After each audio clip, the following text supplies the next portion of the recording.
future hand in hand. Their different customs blending in a mixture rich and rare. The need was never greater for all people everywhere. So the Imagineers devised this wondrous plan, the World Showcase of the Family of Man. WDW Radio, your information station. Hello, my friends, and welcome to the WDW Radio Show, your Walt Disney World information station.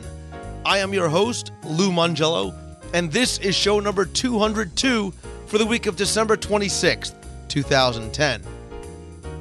As we wander the promenade and explore the pavilions of World Showcase in Epcot, we find ourselves transported across the globe to exotic destinations around the world.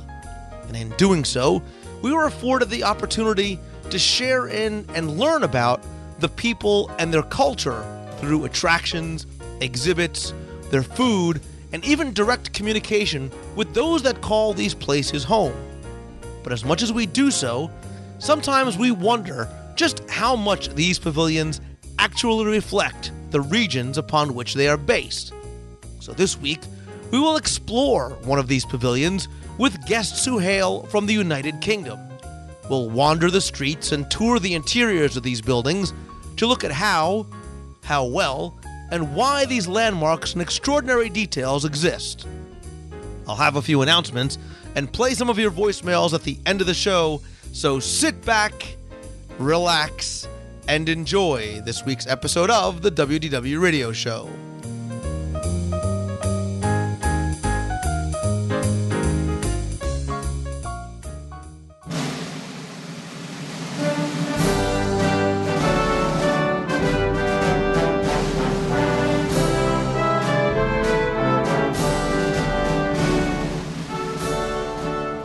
When we look at World Showcase in Epcot Center, as I still like to call it, we talk about the ability to tour the world in just an afternoon or an evening and visit some countries that you might not otherwise have the opportunity to visit.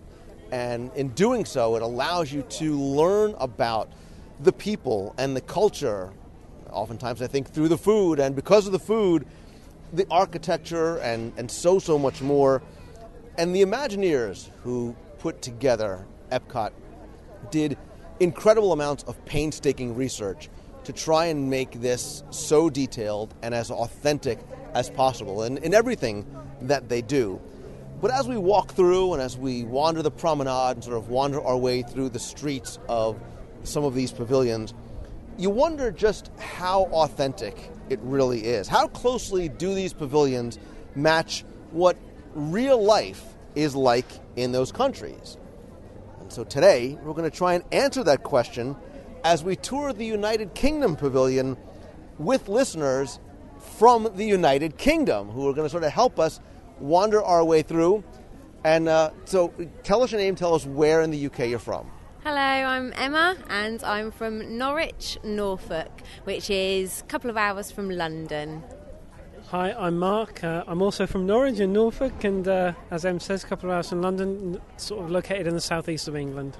And you guys can talk all day long because I just love the accents. And we're gonna talk about that a little bit because as we were just chatting here a little bit and talking to someone from the Rose and Crown, you were sort of giggling at trying to identify where their accents were from. And now that I've been, talking to you, I always sort of said, well, there's just the English accent, but there are different sort of, I guess as we in the United States, there's a Southern accent, there's your Brooklyn accent, whatever it is. There's a wide variety of accents from the UK as well. Yes, we were saying that there's that sort of north and south divide.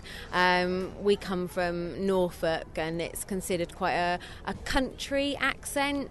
You've got your London accent, which is your sort of Cockney rhyming slang. And yeah, definitely the northern accents. As we walk around Epcot, we can definitely pick out the people that are from up north.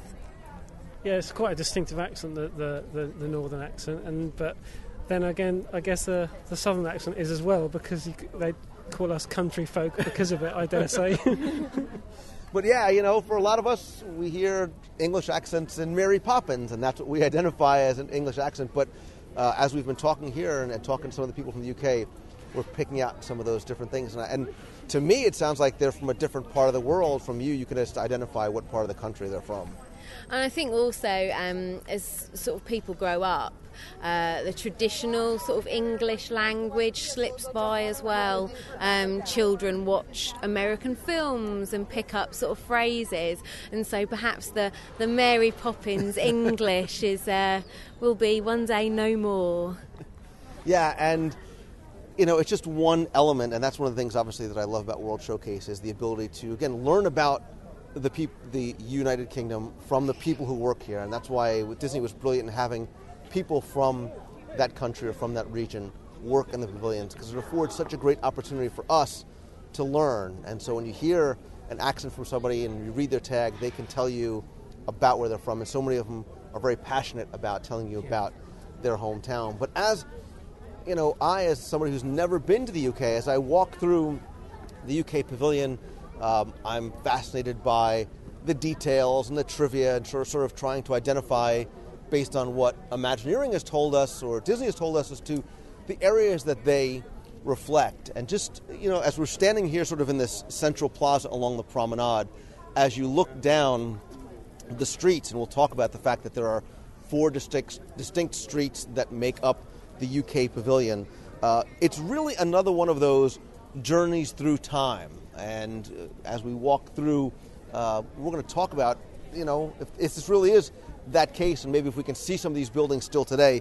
So if you look to your left, if you face the tea caddy, the Twinings tea caddy, you'll see the number on there is 1706. But this really is meant to represent the UK in the 1500s. It was modeled after Anne Hathaway's cottage on Stratford-on-Avon.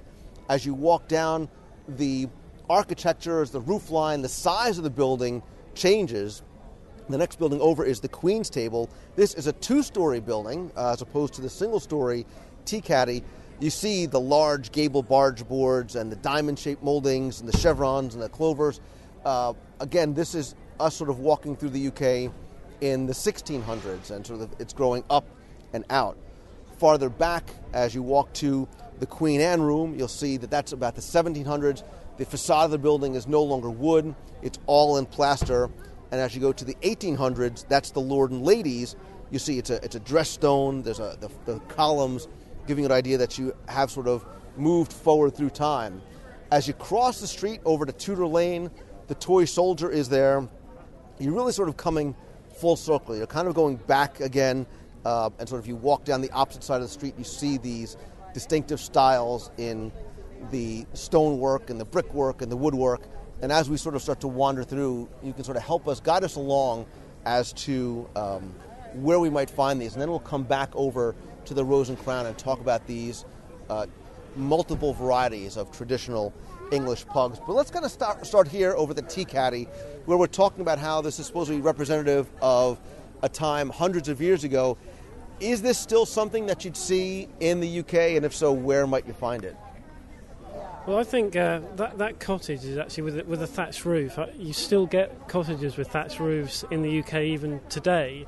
More typically in places like the Cotswolds, perhaps, more kind of smaller villages there. But also where we're from in Norfolk, because there's a source of reeds which are used for the actual thatch, you'll find cottages sprung up around those places that still stay there, because those roofs stay there for years and years. They're very durable. But it's interesting, this cottage, you said it was from Stratford-upon-Avon, which is of course where Shakespeare was from. So I think if you were to go to Stratford-upon-Avon today, there's obviously a lot of it's preserved because of Shakespeare's connection. So you'll see a lot of geared towards tourists. So those sort of properties with the dark wood beams, and usually they were made from the substance called wattle and daub. I think the actual, obviously there's no bricks there in those times, which was a mixture of some weird clays that they used to stick together, and they were particularly durable as well. But there's not a great many of them left, I would say. But Stratford-upon-Avon is probably as good a place to see them as any. And if you saw them, are they still used as residents, or are they all basically sort of historical tourist locations? I think a bit of both. I think that especially in villages where you've still got thatched cottages, people buy them as homes and they take pride in actually renovating them and keeping them as they were. And yeah, they like to actually live in them as their little cottage. Right. And obviously they are very, very small. And we'll sort of walk through the outside streets first and maybe go inside, talk about the shops themselves. But obviously, from the size of the building, it's a very, very small. Yeah, it's your quaint English cottage. Actually, I think this is where kind of false perspective is sort of true to life, actually, because people were a lot shorter in those days. And so if you were to go in one of those cottages in the UK that's still in use, one of the first things you'd have to do probably is duck a little bit as you go in through the door. Speak for yourself. I possibly not you two. I'm not particularly tall, by the way, but I might have to duck a bit. But the ceilings are also quite low, and you'll find they're quite often beamed ceilings, where the beams will be precariously near your head height, but that's more reflective of the size of the people of the time, and those features obviously are still preserved because they're big, heavy beams. Yeah. And as we start walking down the street a little bit farther, again, you come to the Queen's Table, which according to the sign says was established in 1702. Obviously a very different type of architecture, again, because of the dark woods that are used on the outside. The interesting thing about this, too, and you were mentioning forced perspective, is you see that the footprint on the ground level is relatively small. But as you go up, it grows outward. And from what I understand, it's because you were taxed based on how big of a footprint you had on the ground. So as they went up, they sort of went out as well in order to gain more space. But is this something you'd see still to this day? And again, you talked about these lead-paned glass windows, again, with crests in the windows, and we'll talk on the other side about some of the other crests that you can see. But where might you find a building like this? Again, very ornately detailed and carved on the outside as well. I think that these still exist in your town and city centres. One place that springs to mind is York, a very historical place visited by a lot of tourists because it still reflects this time in England. And yeah, you know, you can walk down small cobbled streets and there'll be these types of buildings on either side. But I'd say most cities or towns in England still have them. We've certainly got a couple of streets like this in Norwich, in Norfolk. Most of them are now shops. I think people don't tend to live in them as much. They're more sort of for retail shops. But it is also interesting that, as you said, they did sort of tend to build upwards and forwards because of the size was sort of in the upper floors. And what you'll find is places like York, where you'll have a street that's lined both sides of properties like this, you'll find the streets are quite dark because of the fact that, despite the fact there's plenty of space on ground level where you're walking, where the pathway is, the cobbled street, if you look up, it's actually the buildings seem to be kind of approaching each other from each side because of the fact they're built up and kind of forwards. So it's that's definitely a feature that they pay some attention to here. And it almost looks as though you said that a lot of these are shops. It almost get the sense that maybe that's how they were built. They were because of the big glass windows in the front. But as you look up and you've got the pane glasses, you can almost get a sense that maybe there were residents up above on the second, third, maybe even the fourth floor as you look all the way to the top. And you can almost get a sense of seeing the lamp almost being that an early sort of gas lamp sort of hanging over. And again, I guess they've been preserved very much and kept the same way to this day. Yeah, and also what you'll find is if you walk down certain streets that have got these buildings still, they'll be a lot more crooked. You can sort of walk on one floor and the floor will be sloping, or some of the windows will be sloping because of the materials that have been used to build them. It's worn and moved over time, so this is probably quite a sort of straight example of how they actually are now. It's interesting they've got the roses engraved into the wood, because it was certainly a growing feature as we go through time in the UK because of the royal family that were on the throne at the time, the Tudor Rose, as it was called. So there's something you see growing through time of that era of the buildings here. But it's interesting to see that it's here because it was quite a common feature, wasn't it? In buildings, in the still in coins that we've got now. And I didn't realize it had a tie to the royal family, the fact that they were using the roses. So again, Disney's attention to detail to making sure everything is as authentic as possible.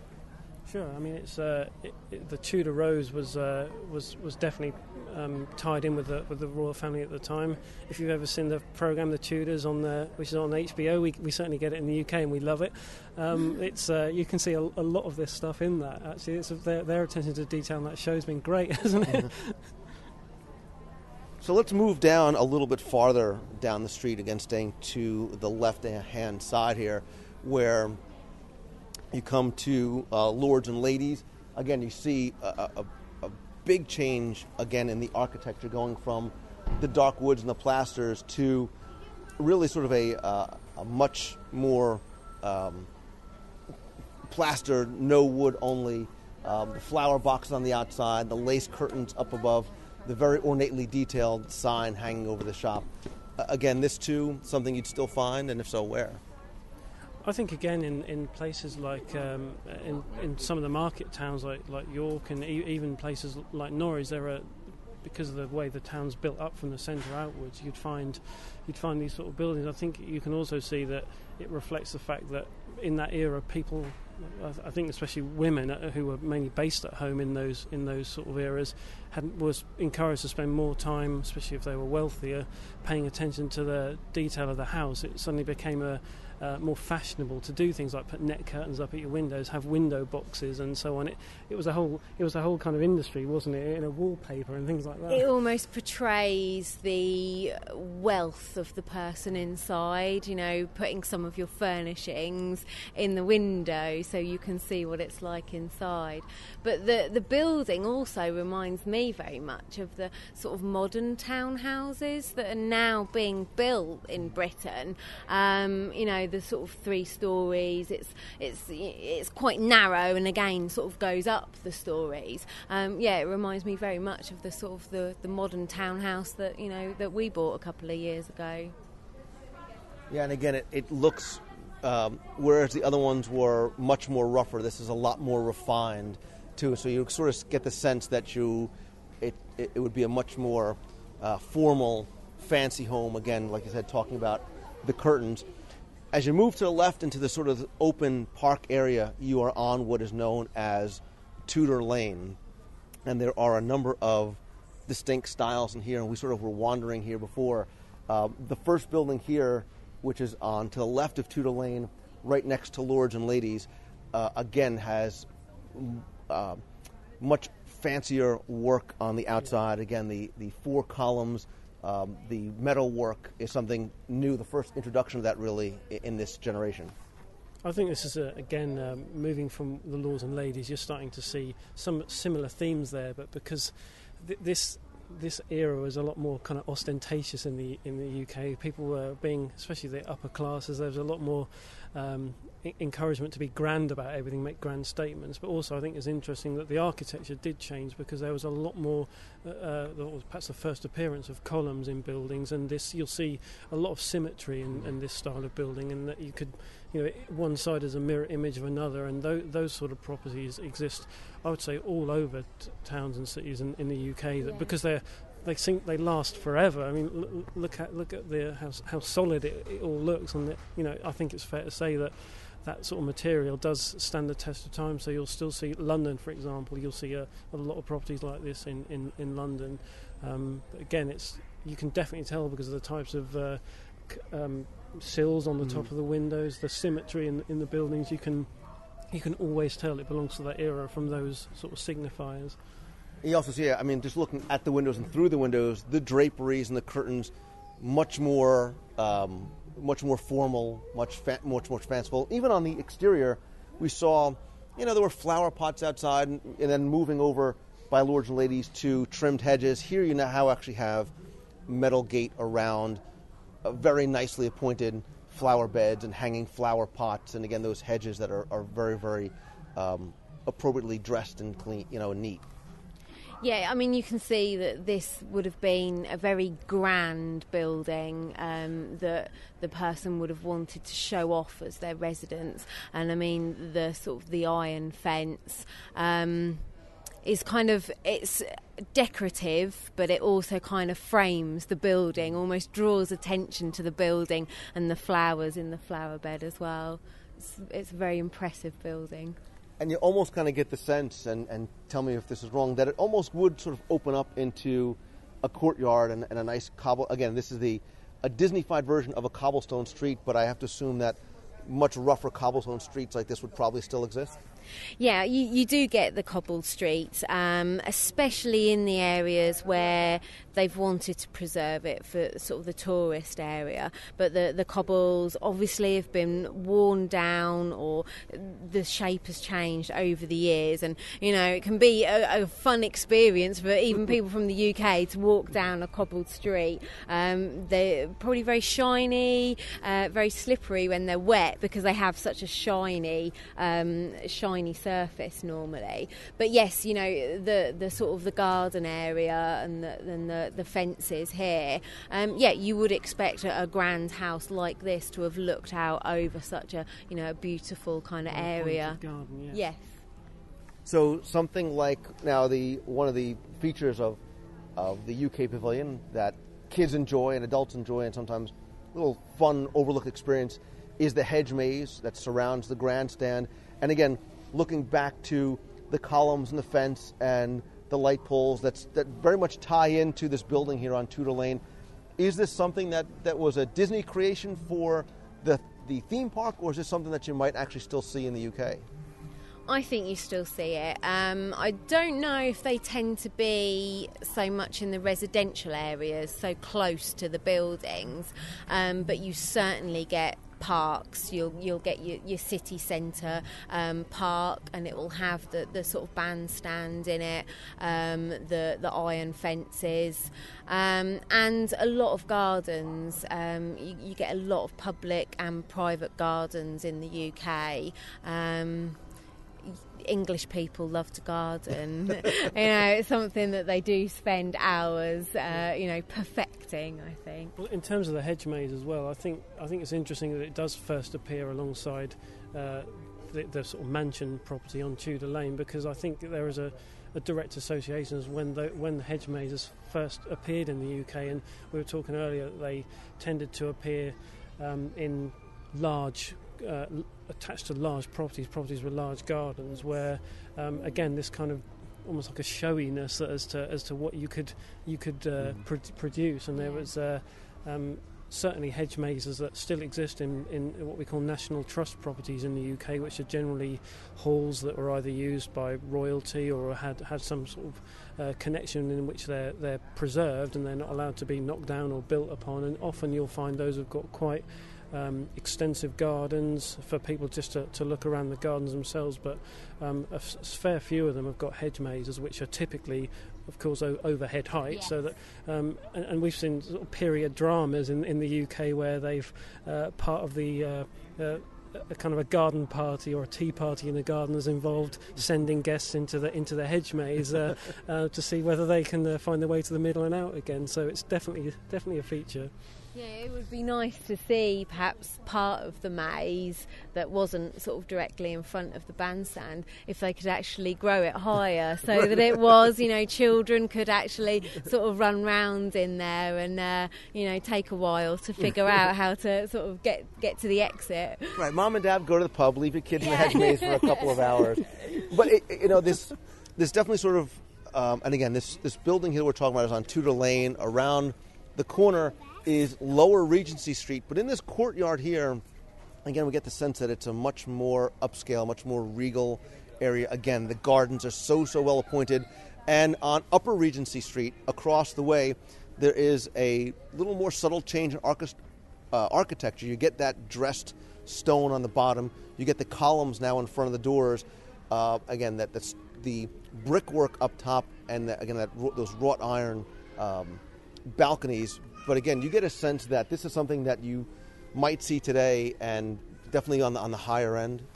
Yeah, definitely. I mean, I know that there's several streets in sort of the centre of London that Regency Street? Yeah, it is Regency Street, and I think places like Bath have these buildings as well, and they are very expensive buildings. You know, we're sort of saying that you get a sort of, there's a few sort of celebrities, perhaps TV personalities, pop stars that buy these properties, renovate them, and it's definitely for the wealthy person in the UK.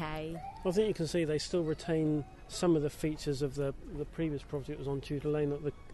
Those columns are pretty much standard for those type of houses, but obviously it's the first time that you'll see kind of brickwork in the UK part of this park, and I think that's pretty authentic as well, because those buildings in London, for example, tended to be that kind of half and half with the stonework and the brickwork. But quite often you'd find that these properties weren't just the 2 or 3 stories that you can see at ground level. They would often have a basement as well, quite a sizable basement.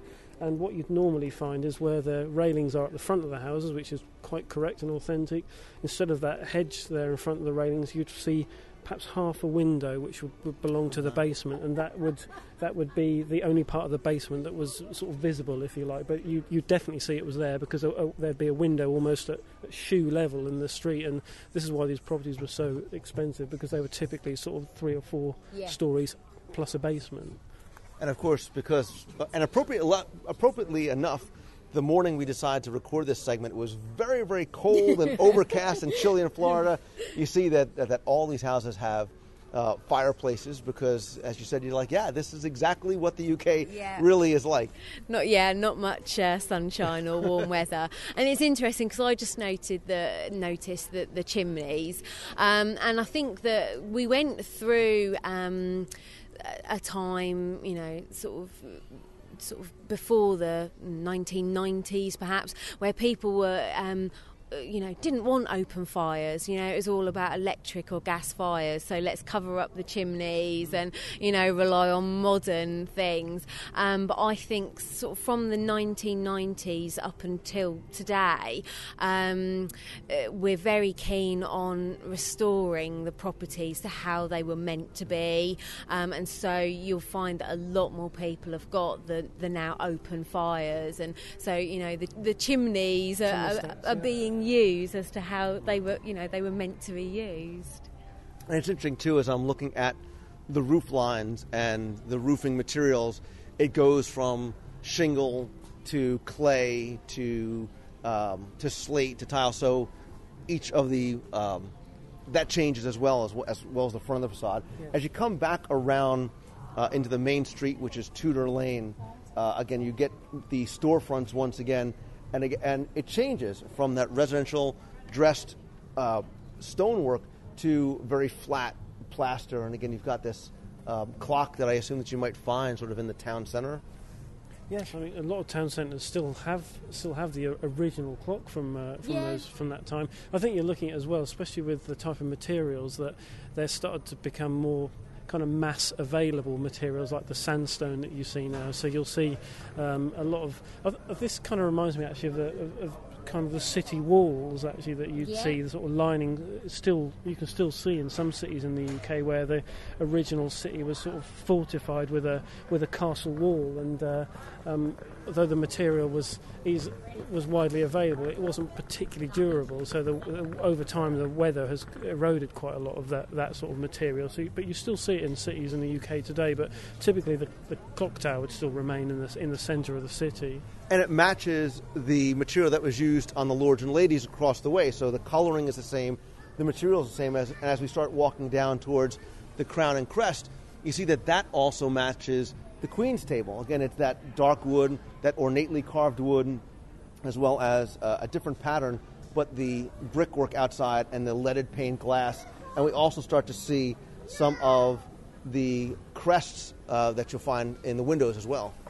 I mean, just noticing the amazing sort of detail in the carving in the wood there around the building, and again, it was like their way of taking pride in their buildings, and putting the crests in the windows. And I think that again still exists in certain places. And again, people are trying to restore these windows. And yet, you know, it's very similar to the building across the street. And again, you would find this down lining both sides of a pathway. It's appropriate to that transition through time that we see in other parts of Walt Disney World, like in the Magic Kingdom, for example. Yes, it is. Yeah, I mean, I think it's really interesting with this because these, as Em was saying, these lead-lined windows here.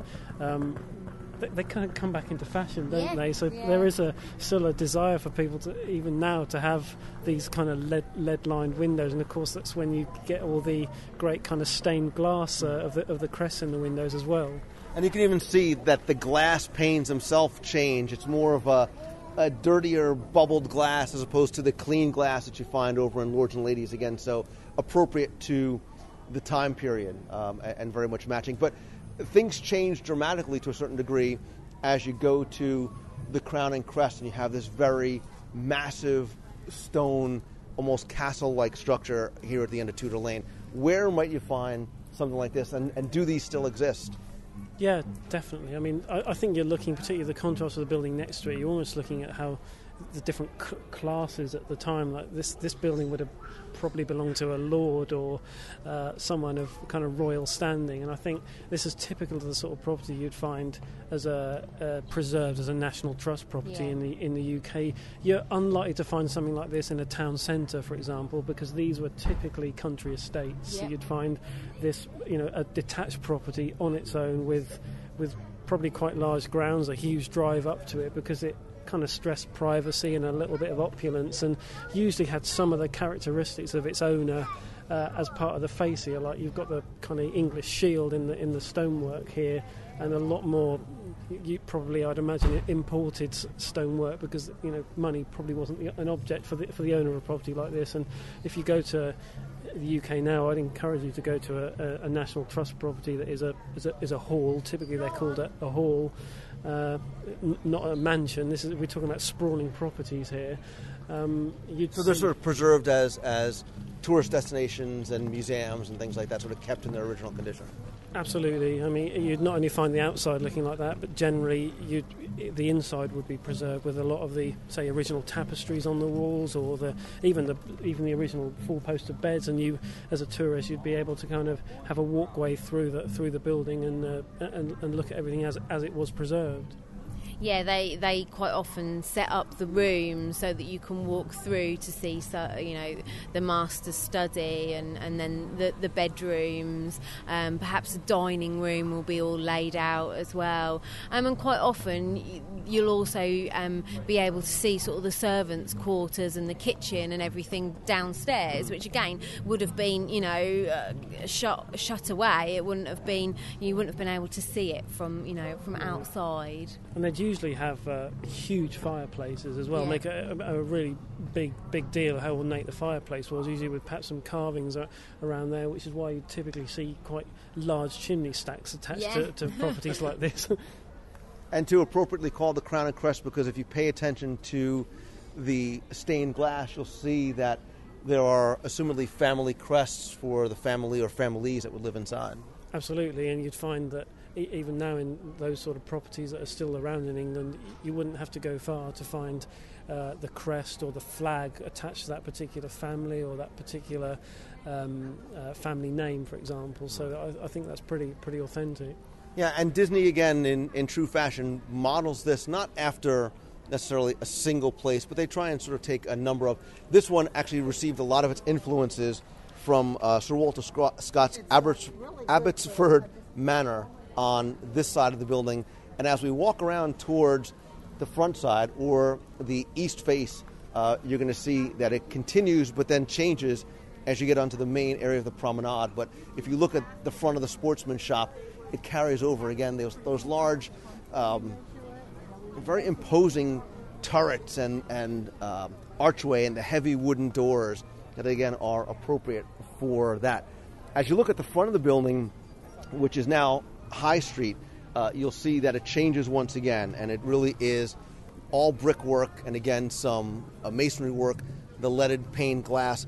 This was actually modeled after Hampton Court on this side, and one thing that, as we were talking about the family crest, is that if you look facing the building from the promenade, if you look to the top left windows, which are now sort of outlined in white, you'll see 4 crests. You'll see 3 and then a 4th on top.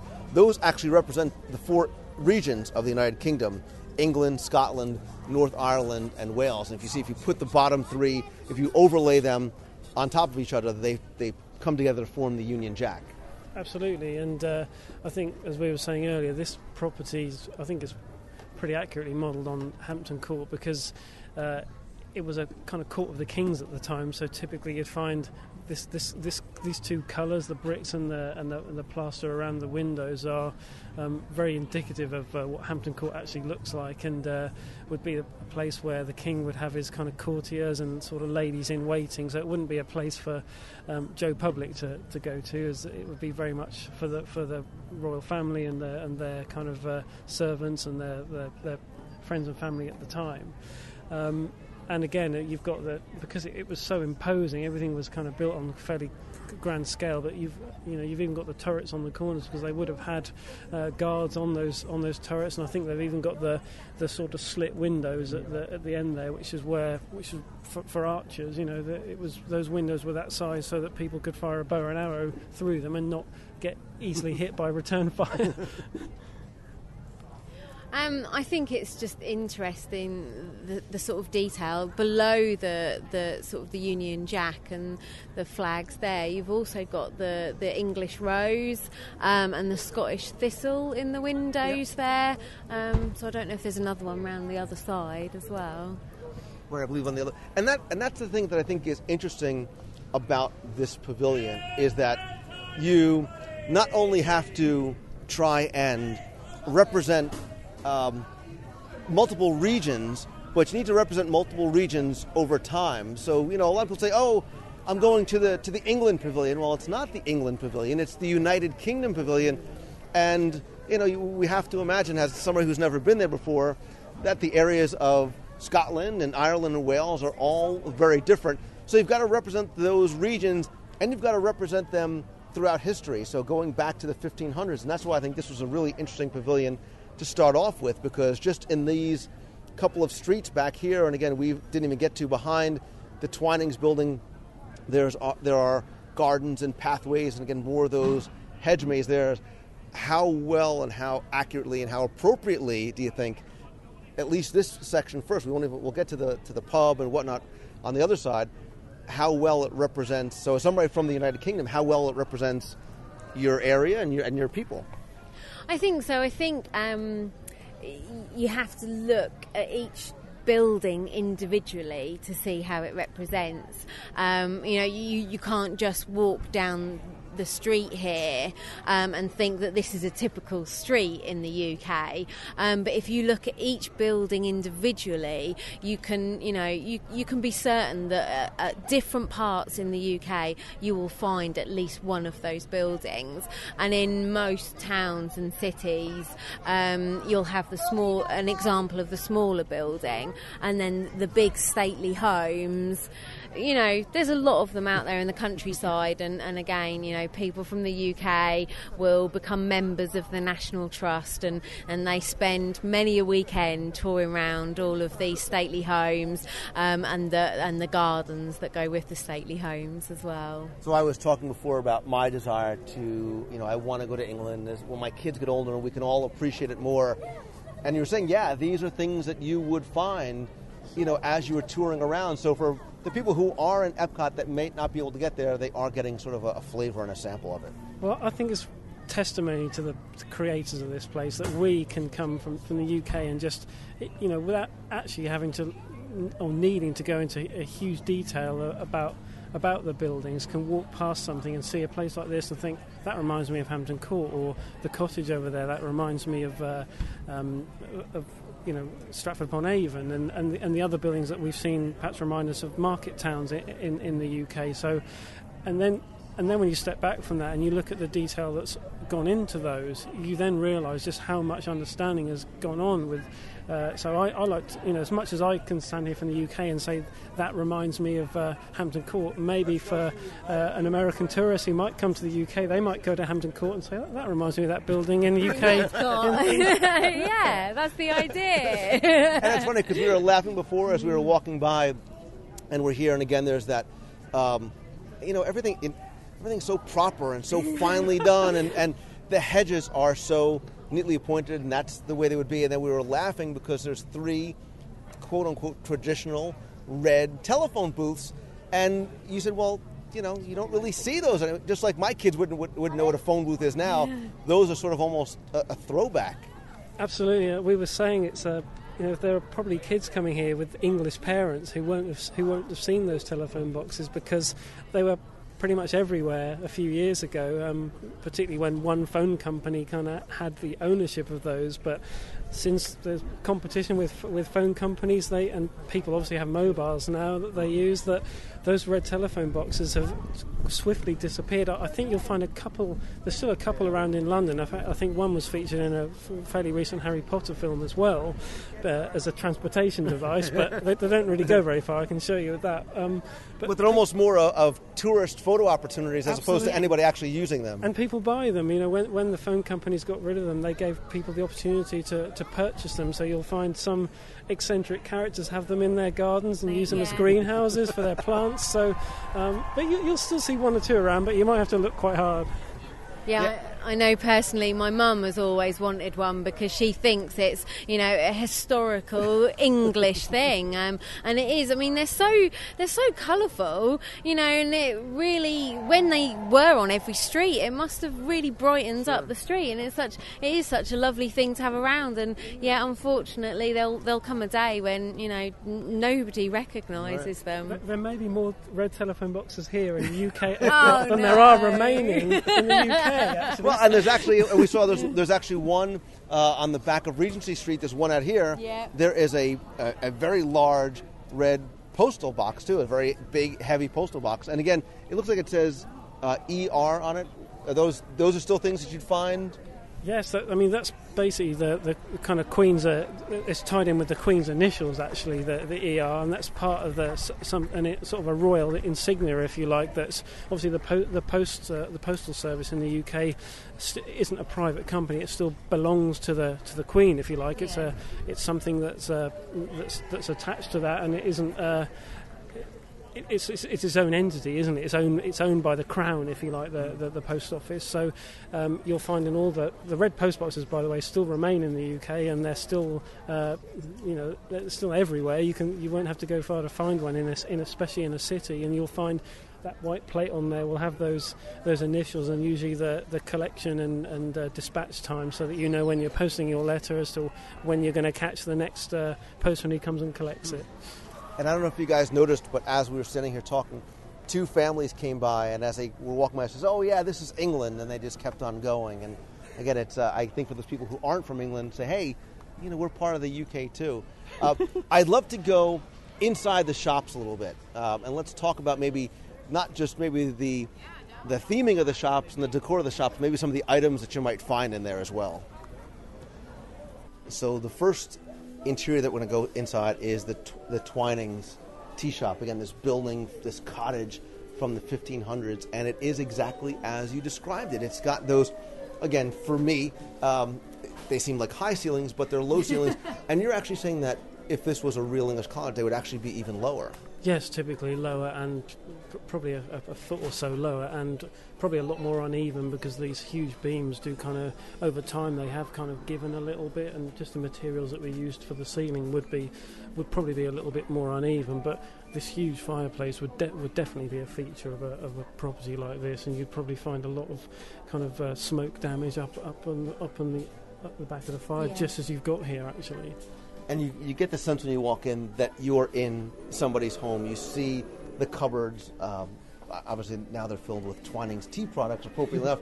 But even on the mantle of the fireplace, you'd see the utensils that they would use. You'd see these big, heavy pewter plates and pots and dishes, and you'd see the cast iron pot sort of hanging over where they would be cooking their food in this giant fireplace. Well, yeah, because you have to remember, I think at the time, because there was no electricity really at the time in properties like this fireplace would be the source of quite a lot of things, certainly where food preparation, so you'd get the large kind of stew pots for the food, and often they would take their baths near the fire, wouldn't they? In a great big sort of steel bathtub, sat in front of the fire to warm up the water. So I think the fact this is quite a large area is kind of a gesture to that. They've sort of left a large space in front of it, haven't they? And yeah, this is how it would be laid out in here. And I quite like the floral curtains because, again, it gives you that cottagey sort of feel. And, yeah, I think that's quite true to life. And again, even the floor, again, these heavy stone slabs is what you'd find on the floor. And as we start to walk into the Queen's table, and again, Disney uses these portals, it uses these heavy wood archways. Notice not just looking above as it's still heavily beamed, but the ceilings get a little higher. And again, the floor now is a wood plank full floor. Again, we see the opposite side of these leaded pane windows. And again, you're seeing different things as well, like everything from light fixtures and things on the wall. Yeah, I think you're starting to see perhaps a little bit more kind of creativity coming into the design of the building as well, because you'll notice there are kind of more archways between rooms, and again you get a feeling of more space in here, but they're huge sort of uniform beams that are part of this. I think it's definitely shows that you're moving forward in time from the previous building, even though you're just moving within the same space, if you like. And in addition to selling teas and selling teacups and teapots, if you look on the walls, you see a lot of very ornately decorated saucers and teacups. And as we were talking about, the appropriateness of a Twinings tea store, you even said that you wouldn't necessarily even only find a tea store in the UK, but high tea is still something that is a tradition carried on every day. And I think it's becoming more and more popular as people sort of want to step back in time. I know in Norwich, where we come from, we've got a sort of a building in the city centre that's got a restaurant, and they now do the sort of afternoon tea, and you do have the cucumber sandwiches and the scone and cream and tea. Yeah, it's not necessarily always Twinings tea. But people from the UK do love a cup of tea. And I think also it's interesting that if this type of building exists in a town centre in the UK, and you'll often find a tea room in this type of building, won't you? It's been converted to a commercial space, if you like, but they'll try to keep as many of the original features, so you feel like you're having high tea in the environment in which it perhaps was first enjoyed in, and you'll get it even to the length of they'll use their kind of best china to give you that authentic experience. And as Em said, scones with cream and jam and cucumber sandwiches if you wish. So, and I think it's something that would go down well here, actually. And you see that you still get the sense that you're in somebody's home, but the curtains are now lace. The furniture is a little more decorative. Again, there's heavy, dark woods. You're looking on the walls, you can almost imagine those sconces holding candles instead of holding electric lights as we have now. So as you move into the next set of stores, again, the transition is marked by that portal, and if you look on one side, it's those dark, heavy woods. As you look on the other side, it's more of an Oakley, very much more elaborate. If you look at the recessed ceilings, even the furniture changes color, changes shape. You totally get the sense that you are in a different time and a different place. And it also feels like quite a much more expensive building. Everything is all straight lines, and the wood seems very good quality. And it almost feels like there's more space, even though it's not much larger than the cottage that we first came into. It feels a lot more open.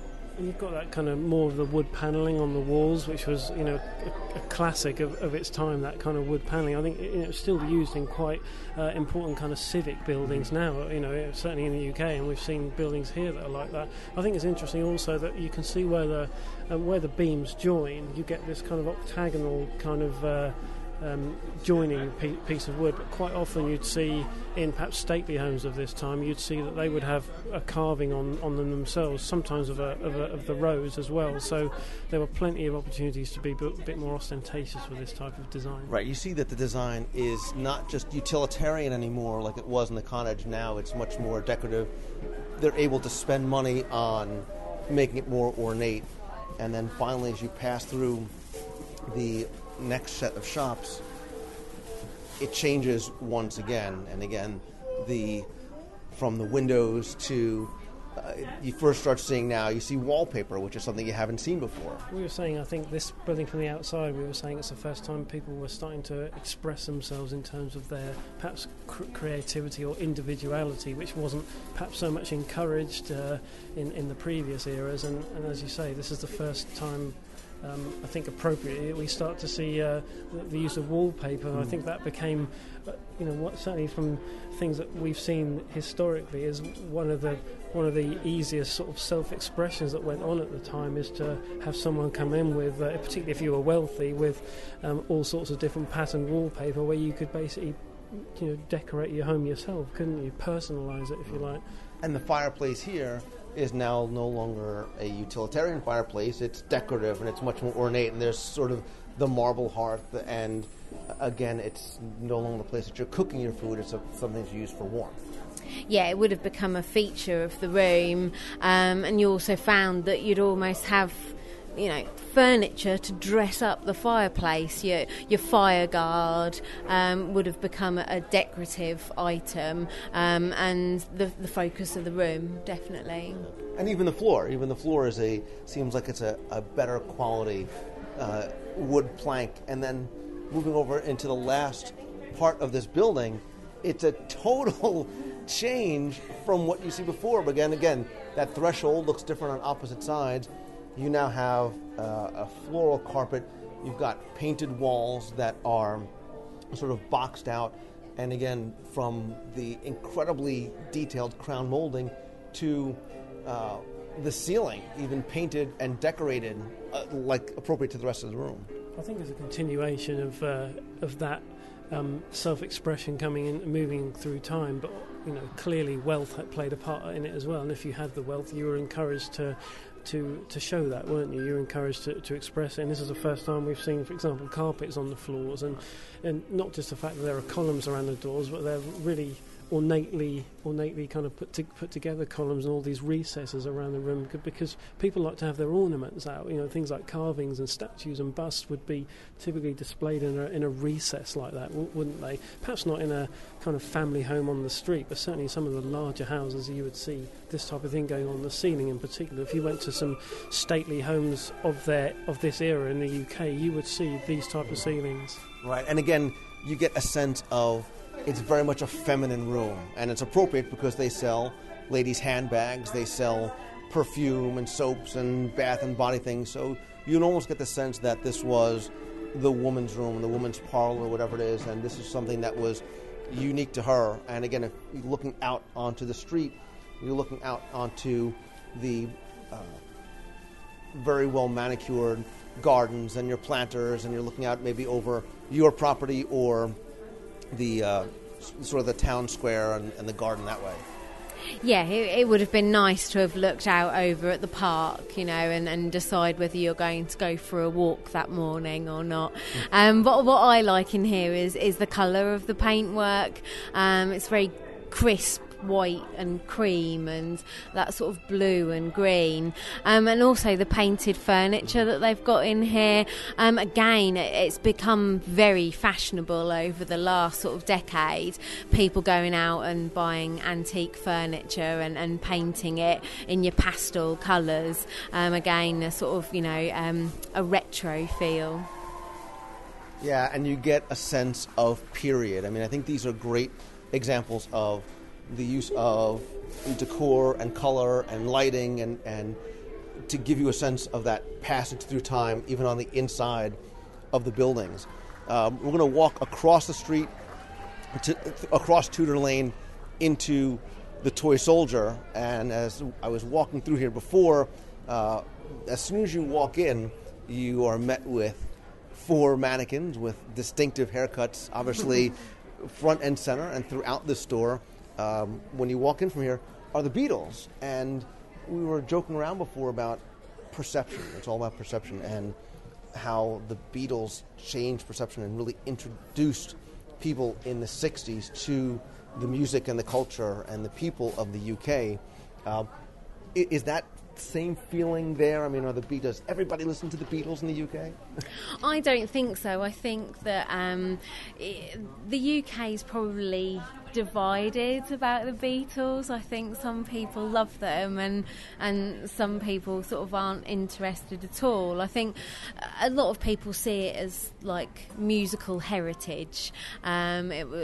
It may have been sort of one of the first bands that had the following that they did, and but in sort of later times, there's a T-shirt there for U2, and maybe they were sort of the modern version of the Beatles. And we were sort of saying that I think that the later generations, perhaps like Oasis, it'd be nice if they featured something about Oasis in here, because they certainly had a massive following for a long time. Right. Each generation sort of has their, but I think the Beatles were just sort of the first real introduction and sort of defined our fascination with the culture. Yeah. I think it would be hard to try and capture something that was quintessentially British and music that in a way wasn't the Beatles, because there's certainly been musical movements in the UK. Obviously punk kind of started in the UK, but it's not a very family friendly thing to have, even though it could be quite colourful. But right, and there was the 80s sort of synth pop coming over there, so again you can tell we're dating ourselves with the music we're talking about. Architecturally very different. Again, we're on the interior of Regency Street, where we talked about the very high end, especially today, where they're still building, where people are still buying very high end residences. Here again, too, you see very ornately the wood is decorated now, and the ceilings are much higher. And again, it's a higher quality of wood. Again, you've got the wood floors, and as you walk farther back into the pavilion, you see that there's another room with a high domed ceiling. The color palette has changed. There's columns in the corner.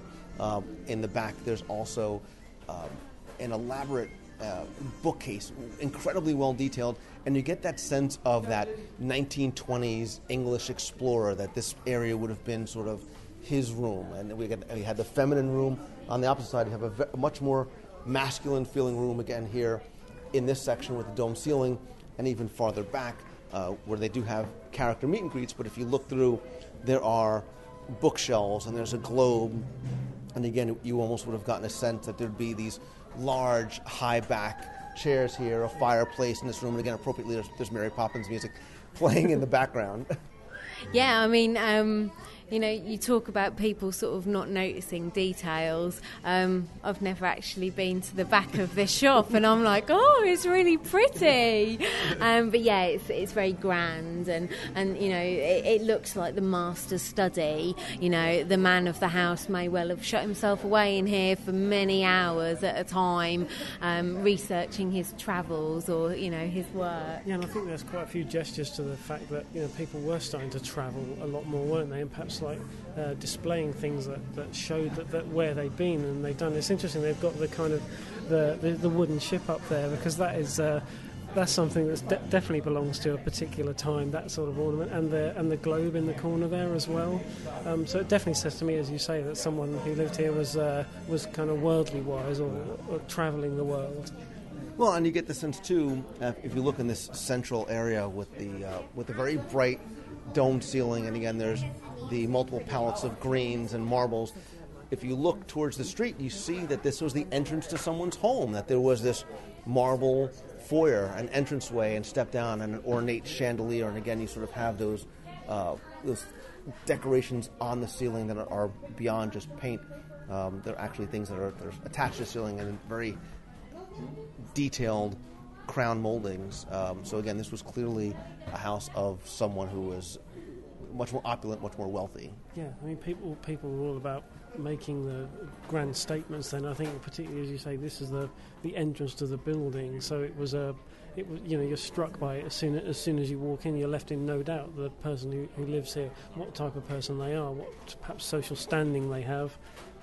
Yeah, and you talked about the details, and if you've never been back here, you need to sort of go and pay attention, especially in here, to some of the incredible artifacts that Disney put into what would have been this explorer's room. Again, there's skulls and there's elephants and ships, and you see his pith helmet and things from all of his adventures. And if you were an Adventurers Club fan, you'll very much get that sense there. The other section here is more of a child's toy shop, and we were both looking at some of the same things, not just looking up at a unique chandelier, again with that stained glass, but even the door has a central pane of very heavy, very rich stained glass work. And again, I've noticed something new for the first time ever. The panels and the glasswork in here was by a designer called Charles René Mackintosh, and he's from Scotland. So you can immediately identify the interior of here is meant to be based on a Scottish building of some kind. Right, so again, you're getting not just Britain, but you're getting a sense of all of these areas of the UK being represented. So coming out and looking into the window, we're in sort of this covered archway here. You see this is the toy soldier, again, a hallmark of what a lot of people, especially here, think of. We think of the UK, you think of the soldiers standing outside with their hats. Obviously something that's still it's tradition, and it's where tourists would probably go first. It's really interesting, actually, as we were talking about this a couple of days ago, that given that image of the soldier standing guard, I mean, that's typically one of the kind of soldiers that stands outside Buckingham Palace even to this day. I think it would be quite interesting to have that, given it's a tourist attraction in London, the changing of the guard, when they literally change over the guards at Buckingham Palace. There's a lot of ceremony attached to that, with the guards kind of converging in the entranceway of Buckingham Palace. It'd be quite nice if perhaps Disney could do a mini changing of the guards here, because obviously it's instantly recognisable. You look at that character in the window there, you know exactly what that's supposed to be, and of course a double-decker bus as well, which is which again we said is something, it still exists in the UK. The red double-decker buses are found in London, and again, wouldn't it be nice if they could somehow get one of them in the UK pavilion for people to kind of have a walk around on, or children to sit on and play. Well, this is very much sort of representative of things that are very much for children, very much from the UK. There's Paddington Bear, there's Pooh Bear, there's a picture of Peter Pan, there are the blocks, and inside we saw the blocks from Mary Poppins, and again, Pooh is wearing his very English policeman's hat. Yeah, you still get them wearing those, don't you? But they wear a lot of the flatter caps now. But again, yeah, it's something that you instantly recognise as an English bobby, they're called, aren't they? Yeah, they are. I was going to say Bobby, but I wasn't sure. Yeah. Walking across into the Crown and Crest, this is the first of the stores. That's 2 stories. And again, we talked about how on the outside, this would have been one of those stately manors that was separated out, again, a very wealthy home. You totally get that sense here. And again, with those warm, dark woods and ceilings that are very, very high.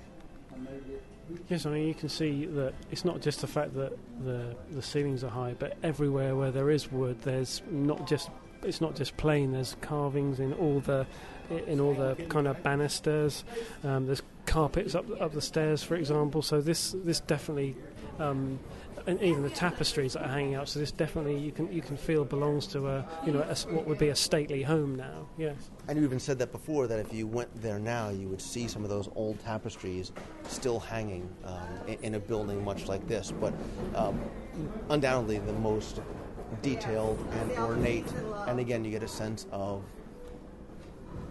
regal royal when you come here, and again, so many of the wonderful details and artifacts you find up on the shelves as well.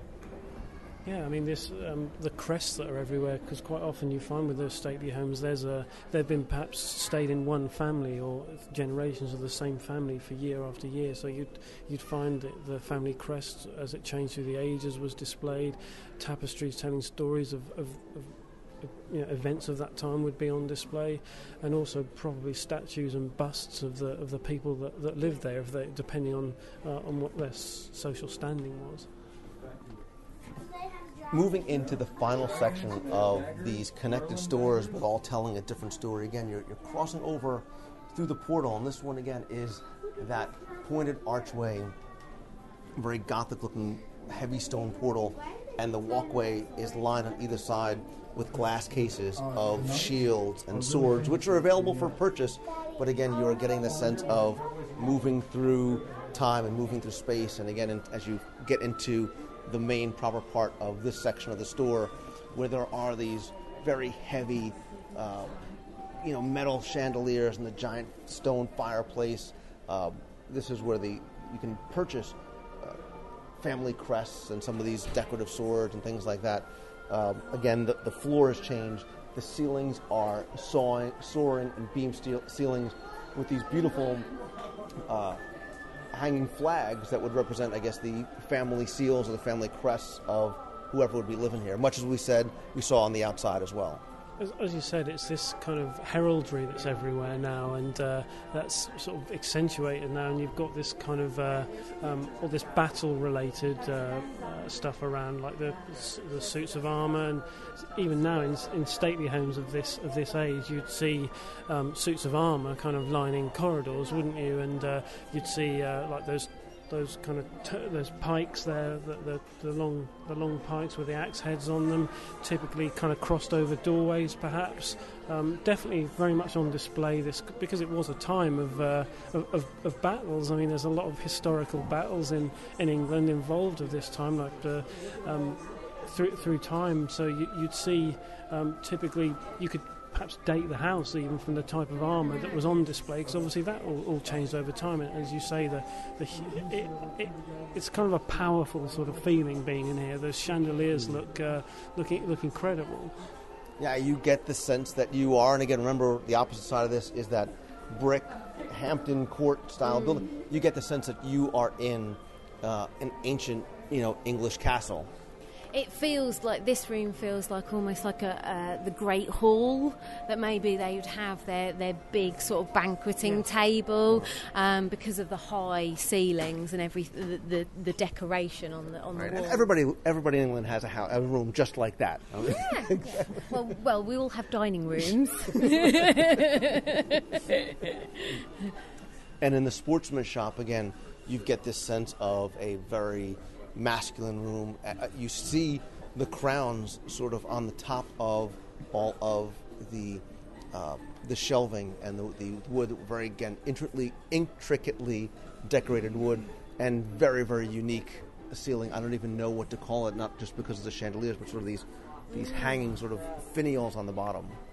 Yeah, again, I think you've got that mixture of the kind of power of the symbolism that's going on in the wood with these turrets that are in here. Again, the archways everywhere. So you've got this quite kind of powerful sort of statement from those. But then you've got this kind of the kind of more finer expressions that are in this really ornate ceiling. And I think again you can see that this was a house or a place that belonged to someone, probably with royalty, with the crowns everywhere and the crests, and obviously someone who had considerable power and money as well, and probably could call on the finest kind of architects and builders in the land to do it. Yeah, and even the archways and the doorways have statues carved into the wood. So again, not something you'd see in everyday England, but again, if you were going as a tourist, you would find these in some of the manors and the castles that you go and visit. Definitely. I mean, this is one of those things, I suppose, where it's important to look above your eye level. But I think with the thing about buildings of this era and of this size is that because they were so high-ceilinged and so grand, you can't help but look up. And in fact, I think some of the things that are going on, some of the decorations above the door frames, above the archways, make you do that anyway. It's almost like you can't miss it because everything is your eyes are dragged upwards because of the scale of the place. And I think when you go to a stately home in the UK, that's what you find. Perhaps not bagpipes, but you find other things. And as we come out of the sportsman's shop, and again, I'm going to cross the promenade and take a quick look over at the Rose and Crown, you mentioned again the gardens and the topiaries. Yes, I just find it quite interesting because, again, as a kind of statement of wealth and creativity, that, people that own these stately homes would obviously have legions of staff to do things, and it's one of the first, I think, instances you'll see in UK history of when they started to do things like creative with things like topiary, and the first time you actually encounter it in this part of the park or this part of the UK is in front of the Hampton Court Palace. So I think that, someone's done the homework.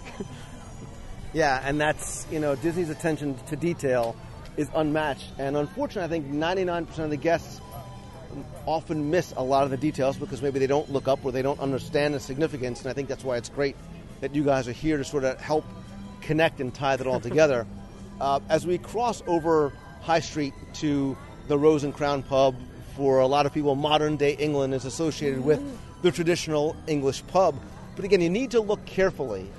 Again, looking at the sign, it's odium cum dignite, leisure with dignity, which is how many of us perceive, proper English. But the Rose and Crown, much like the rest of the pavilion, is actually made up of 4 different and distinct types of pubs. On the street, you've got this street-side pub, very much reminiscent of an 1890s Victorian city center. You've got this brick paneling. Inside, you've got this mahogany bar and the etched glass. You have a Dickensian pub, which is modeled after the Chelsea Cheese Pub in London. You've got this brick-walled flagstone terrace. You've got the tables outside. You've got the slate roof, again, looking at not just ground level, but looking up at how the roof lines change on the inside and on the outside. You've got the waterfront-styled pub, a very sort of modest stone building, and the stone terrace. Again, when the weather is beautiful, it's a great place to sit out and eat, watch illuminations at night. And you've got the provincial, this country-style pub based on the suburbs of the 17th and 18th centuries. Again, the slate roof, that plain plaster exterior, as we see on this side here. And if you look even at the different addresses on the outside of the pub, you'll see that they are almost different buildings, although interior, they make up a single pub. Yeah. I think it's interesting because the one that's facing us here, I think you can tell immediately just from the font of the name what type of era it belongs to, and the fact that several of those pubs from that era still remain in UK sort of town centres especially, and even though a lot of them have been taken over by chain names and breweries, they've still tried to keep it traditional, and so you'll often find that the name of the pub is still in that type of gilded sort of font. So I think you can think of pubs in London that just look like that. So I think it's the exterior with, as you say, with the kind of frosted glass there, and even that mahogany bar. It's just sort of a feature of that sort of pub for sure. Right, and I think that's, again, what a lot of people associate now. You walk into the Rose and Crown, and this is, is that the feeling of a traditional English pub? You'll find those old, giant mahogany, bars with Guinness on tap at just the right temperature. Yeah, definitely. I mean, without even walking in, we think that we're going to see the mahogany bar. There's going to be the rows of glasses above the bar that the barman takes off. They're going to pull you a pint of beer, draft beer, and there's going to be probably quite a bit of chrome inside as well. I used to clean a pub, so I used to spend hours cleaning chrome. But yeah, and you'll find so many of these pubs, and I even know that in Norwich, where we live, people often give directions based on the pubs. So if you're trying to find a certain road, they'll actually say, well, you know the Rose and Crown, go down that road and then you'll get to the Red Lion. We'll take a left at the Red Lion. We literally use them as road signs. I think it's also interesting that when if these kind of chain-owned breweries come into a pub and kind of give it a do-over, perhaps a pub that's been closed for a while, one of the things they'll strive to do, instead of making it ultra-modern looking with kind of glass and chrome everywhere and in kind of open spaces, is that they'll generally convert it to looking as traditional as possible. Yeah. So they won't lose that kind of dark oak kind of bar or the hardwood long bar, and so there is. I think that's ingrained into English pub tradition, that look. So have you ever been into this Rose and Crown pub? Yes. And it looks like but I want to just walk in real quickly. I'd love to sit and eat with you guys. I wish we had time. It would be a 6-hour segment, because you know how long. Look at the queue for the fish and chips. Well, yeah, and I want to talk to you about that, but I want to just take a quick look inside the pub and the restaurant itself, and have you tell me. It's like being at home. Everyone's standing at the bar. This is home. It really is. And it's early afternoon too. Yeah. Let's be clear. We have some crazy sort of almost 24-hour openings in some of our pubs now. Right. So it can be any time of day, and there'll be some people sitting up at the bar, propping up the bar. Yeah. And again, we talked about how this is made up of distinct styles, but looking at the dining room here, again, you see some of that bubbled glass. You see the changes in, you've got a decorated roof in here at the Rose and Crown, and you've got the heavy wood-beamed room next to it, and again, a more decorative room next door, changes in the carpet. Are these the kind of dining rooms you'd find in a pub like this as well? Yeah, I think this is very traditional. The seats that they've got at the tables, the chairs, that's spot on. It really is an English pub. The fireplace and dartboard. The wood and the decoration, the lighting. It's how you see it. And even the Toby jugs that are around the kind of on the walls here. I mean, it used to be particularly in kind of country pubs, that if you were a regular at that pub, you would probably have a pewter or Toby jug that belonged to you behind the bar. So you'd go in, and because you were such a regular, they'd get your drinking vessel out for you and pour the drink that they knew you would have, because you have it every day. There's also a dartboard on the wall, and I don't know if that's just like an English thing. I don't know if you play darts in the States, but in the UK they have pub teams purely for darts leagues. They'll have a darts night, and all the local pubs will come together, and they'll have teams, and it's quite a sort of a social standing. And also pub quizzes, that would be a good thing that they could have in here. The English pub quiz, people love it. Usually they'll fill up the dining area with people, and they usually have a meal while they're doing it, and the landlord of the pub will have a series of trivia questions, and he'll fire them out of people to write down, and each table is a team, and as they reach the end of one round, they'll swap their answers with the other team and mark the other team. And at the end of it, the team who has the most correct answers wins a prize from the landlord. It's really helped kind of boost the popularity of pubs for like families in the UK, that type of thing, as they're trying to make sure that pubs keep going in the UK, because a lot have been closing over the last few years. It's just an excuse to sit down and drink, I think. But But yeah, if you have a chance to come and eat at Rose and Crown, and you guys have to come back, we have to eat here. But again, get a sense of the fact that you are in one of 4 different types, and you can tell by the decorations and what's on the walls, and even just the tables and chairs that you're sitting at. But one thing I want to do with you guys, because we can't sit down and have a full meal, and you can tell me if the bangers and mash and the blood sausage and all these things are authentic. I've eaten here a number of times, and I really enjoyed it. I actually did a video at the UK Rose and Crown, where I sampled a lot of the foods. I'll have to link to it in this week's show notes. But outside, sort of connected but separate from the Rose and Crown pub, is the Yorkshire County Fish Shop, which, as always, has a very, very long line from the moment that it opened. And we need to get some fish and chips, and you need to tell me how authentic this is, and it's really just an excuse to eat. Yeah, definitely. I mean, I'm interested to see if they are like the chips that you get from a fish and chip shop are a very certain way. They're not the kind of chips that we make at home or you call fries, and the batter is a certain sort of texture as well. I mean, there are certain fish that it's a big deal in the UK because they have competitions for like the best chippy, as they call fish and chip shops, based on their batter, and there are kind of secretly guarded recipes that have gone through families, generations, about how they make up their batter. So I'm definitely interested to see how this one stacks up. But now, would you find a fish and chips sort of a counter service shop like this on a street corner somewhere? They'll always be inside. It's going to be a shop that you walk into. They'll have a counter. They'll have the fish and chips kind of on show. So they're continually cooking it, and you sort of basically walk up and take your order. And you'll have this.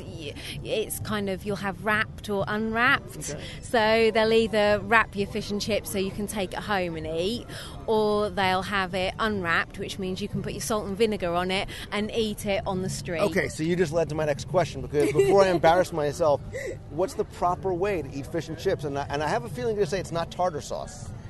No, you can have ketchup or brown sauce with your fish and chips. Brown sauce? Yes, brown sauce. Tell me what brown sauce is. The HP sauce. Okay. And also salt and vinegar, loads of vinegar. Douse it in vinegar. And again, so you actually brought me, you were kind of to bring me HP sauce from the UK, something which is very foreign to me. Describe, if you can, compare it to something that we would have here, because usually here in America, when you have fish like this, you would have either tartar sauce, and I put salt and vinegar on mine, and they're like, what? I put vinegar on my fish. And salt and vinegar on my French fries. Like, what's wrong with you, man? No, that's correct. That's definitely correct. The brown sauce is, it's I think, spicy sauce, isn't it? Quite tangy. They describe it as fruity, but I think it's spicy. It's like a barbecue sauce, but it's got a different spice to it. Okay. I think. I don't remember. I'm curious if they have it here. They should do. They should offer it. But, I mean, there are so many things that you get from a fish and chip shop, not just your fish and chips. Battered sausage, for example, one of my favourite things to eat in a fish and chip shop in the UK. Mars bars now. Yeah. You can bring anything to the fish and chip shop. Say a chocolate bar or something. You ask them about you could batter it for you. Oh, I'm so moving to England. So, but you can get chip butties. Sorry? A chip butty. You need to describe Which is a roll, like a white bread roll, and you just put your chips in it. A buttered roll. With chips in it. Chip butty. Obviously loaded up with vinegar as well. So wait a minute. I'm sweating. You basically have French fries on a roll? Is that what you're saying? Yeah, in a roll, like a sandwich. A French fry sandwich. Oh my God. I found heaven, and it's in the UK. But it's not a sandwich, because a sandwich is sliced bread. So you kind of just an open so roll. It's roll. Okay. A chip buddy. Yes. Yeah, B-U-T-T-Y, chip buddy. I'm going to go home and ask my wife to make me a chip buddy. And fish cakes we have, which is kind of fish and potato normally mixed together with herbs in breadcrumbs and then deep fried. You guys are big on the frying. Yeah. And we were curious to know if they did mushy peas here, because mushy peas again is a big fish and chip thing. Yeah, it's sort of a standard. I love mushy peas. They have something inside the something egg. Scotch egg. Pickle A Scottish, is that what's it called? I noticed at the pub they had like a Scotch egg, which is Scotch egg, like a hard-boiled egg, usually surrounded with kind of sausage meat, then breadcrumbs, and then fried. But you don't typically get those from fish and chip shops, do you? No. Scotch eggs. You can get pickled eggs from fish and chip shop, where it's a hard-boiled egg, and then it's kept in a jar of vinegar, which sounds awful. Like pickled onions. Okay. Do you have pickled onions over here? Some people are probably saying yes. I think I may have had a pickled egg maybe before. Yeah, I mean pickled onions, again, small onions that are kept in jars of vinegar. So for some reason they decided to do the same thing with boiled eggs. But I think that is kind of, again, it's that love-hate. You either love it or you don't touch it at all. I think it's fair to say that you don't have to go far in the UK, like town or village, to find a fish and chip shop normally. It's one of those things that's kind of as should be. You should go into any village or town in England, and you know that you're probably going to happen upon a pub and a chippy fish and chip shop. So I think that's pretty much a standard now. Yes, wouldn't you say? It's almost like it's our traditional food, our traditional dish or something. And most of them are family owned as well. There are some chain names. Obviously, Harry Ramsden's is a big kind of worldwide name now, I think, with the fish and chip brand. But most of them are family owned. Yeah. And you also get to know the person who runs your chip shop, which is very British, isn't it? You're sort of, if you're a regular, and a lot of people will have it as like their Saturday night dinner. Right. It's a treat at the weekend to have your fish and chips, and you'll go in and they'll know that you're a regular, and they recognise you. It's sort of they're already dropping the fish in the fryer before you walk in the door. Really? All right, 2 words: blood sausage. That is a Scottish thing, isn't it? It is, and it's normally eaten with like a fried breakfast. And again, it's kind of, you either love it or hate it. Because when you start sort of thinking about what it is, really, so it's a bit like haggis. Haggis, which is Scottish, and again, some people love it and some people hate it. Okay, so we just got our fish and chips. We found a nice, quiet, shady spot here on Tudor Lane, and you guys are doing it right. You're putting a lot of vinegar and a little bit of salt on your fish and chips, and nice to know that I've been doing it right the whole time. But I want to get your reaction. And the first thing you said was you couldn't find knives and forks, and you're like, well, you can't eat fish and chips with your friend. You're so proper. I love you guys. I think people eat, when you get fish and chips from a chip shop and you are having it unwrapped or open so that you can eat it as you walk down the street, you could eat your chips with your fingers, but you certainly wouldn't attempt to eat fish with your fingers. You'd have to have a knife and fork. Most for your fish and chip shops in the UK will give you at least a little wooden fork, because they know that people like to kind of spear their chips with them and kind of tear at the fish with them. So I'd say eating with fingers is generally a bit of a no-no. The standard, small wooden fork is something that you will see in every single chip shop, and it's what everyone grabs to eat their fish and chips with. And so Disney's plastic wax paper is meant to look like newspaper, I guess. How it was now? Is it still served in newspaper? No, I think everybody's like, what's a newspaper?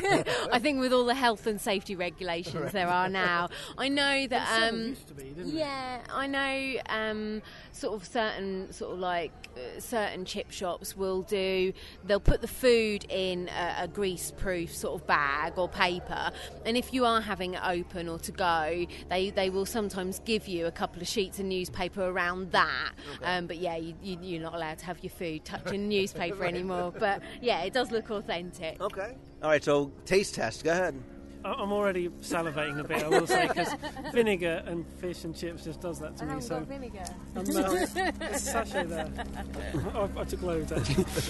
I think the most important thing for me, especially with fish, is that it's got to be nice and white and flaky when you kind of tear open the batter, and this definitely is.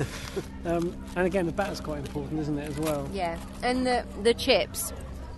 The chips are spot on, because as we were saying, chip shop chips aren't like what you make at home. They've got this unique taste to them, unique texture, and I think that's why everyone goes to the chippy, to get their chips. And yeah, this is good. This is pretty spot on. It works.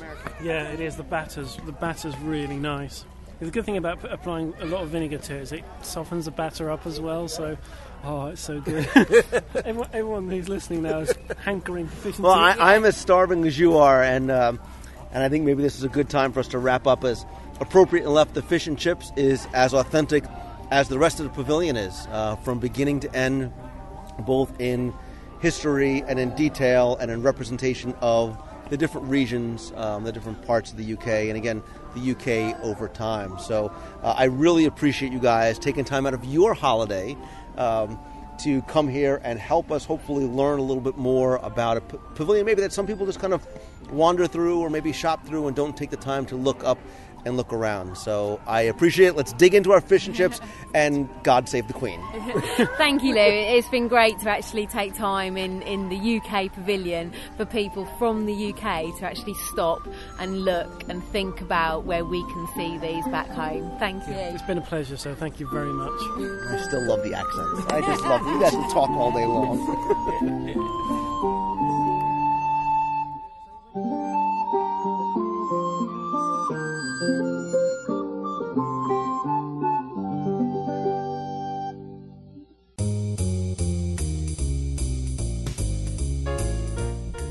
That's going to do it for this week's show. Thanks so much for taking the time and tuning in. My apologies again for my voice this week. Still battling something that's obviously taking its toll on me.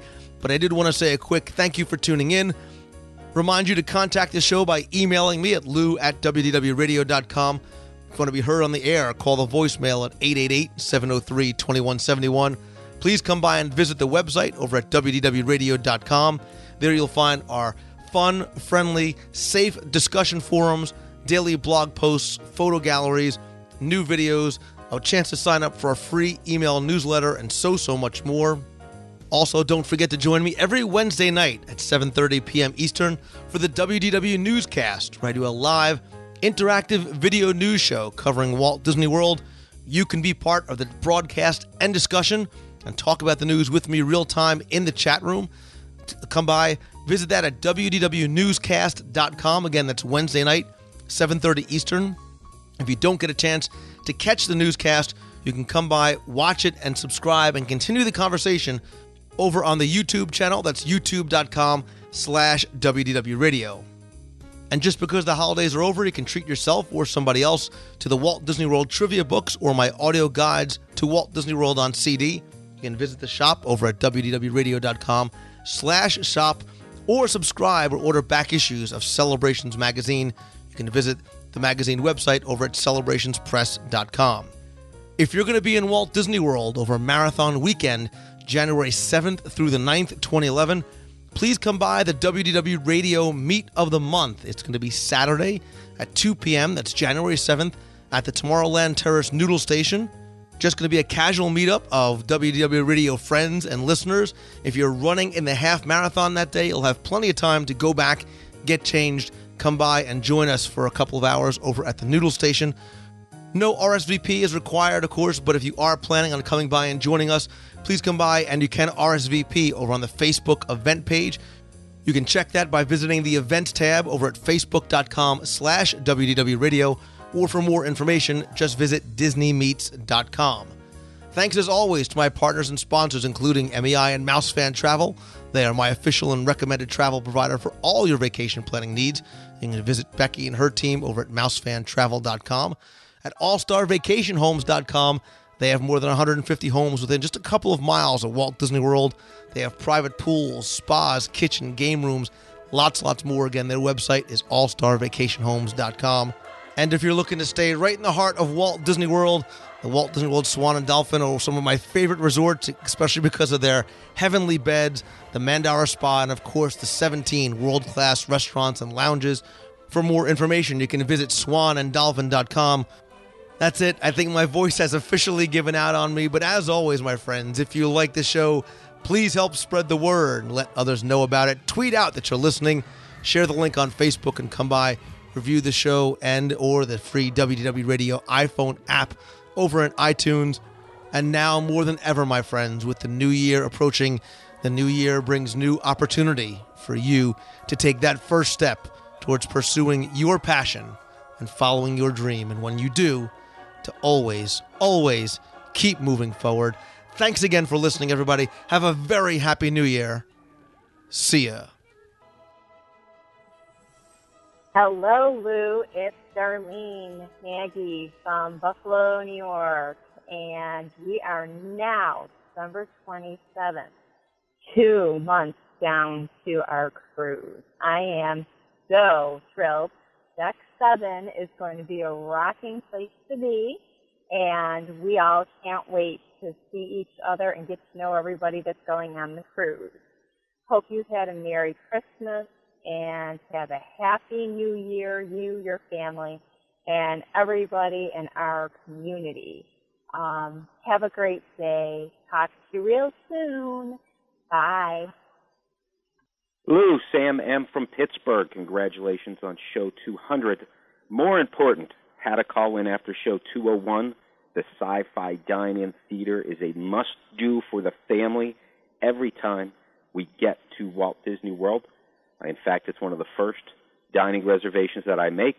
There are some great memories there, especially the video screens.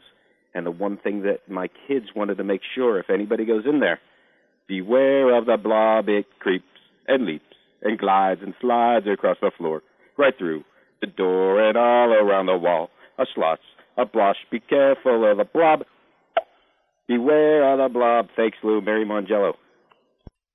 Hey, Lou, this is Jared. I'm calling from Southern Illinois. Just listened to the episode regarding Ellen's Energy Adventure, and you were discussing the actor who played Albert Einstein in the show.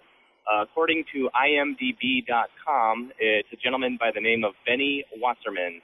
Love this show, and thanks a lot. Can't wait to see you in January at the marathon. Take it easy. Bye. Hey, Lou, this is Tony Mendlake from Ocean View, New Jersey. Just called to congratulate you on winning Best Travel Podcast at the Podcast Awards. Congratulations, sir. Keep it coming.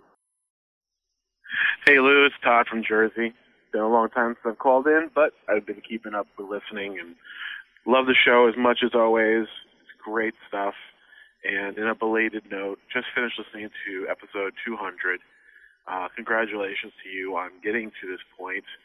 You keep saying how surprised you are you made it that far, but again, the quality of the product that you give us to listen to speaks for itself as to the size of your audience that keeps growing through the podcast and the magazine and everything like that. It's great stuff. Please keep doing it. We love listening. And hopefully we will see you again soon. And perhaps my wife will get you another set of the cookies like we did this summer when we finally got to meet. Congratulations again. Hope you're feeling better. And happy holidays to you and your family. Enjoy and have a magical time and the most magical time of year. And see ya.